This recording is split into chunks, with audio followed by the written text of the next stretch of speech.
கடவுளே, இவ்ளோ பாத்திரம். இந்த வீட்டுக்குள்ள பாத்திரம் மட்டும் சேர்ந்துகிட்டே இருக்குது, கழுவிக்கிட்டே இருக்கிறேன். கடவுளே, உனக்கு நான் என்ன பாவம் பண்ணேன்?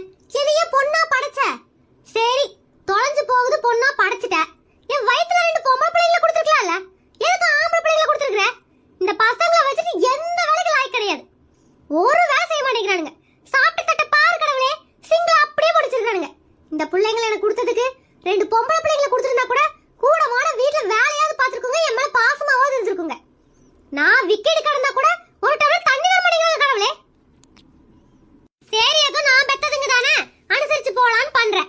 நான் கல்யாணம் பண்ணிட்டு வந்திருக்கிறனே ஒரு மகராச. அவரை எங்க இருந்து கடவுளே எனக்கு நீ அமுச்சு வச்ச? கல்யாணம் எல்லாம் 1000 காலத்து பயிருன்னு சொன்னாங்க. இப்படி 1000 காலத்து பயிரை இவரோட சேர்ந்தா என்ன அறுவடை பண்ண விட்ட? உனக்கு நான் என்ன பண்ண கடவுளே?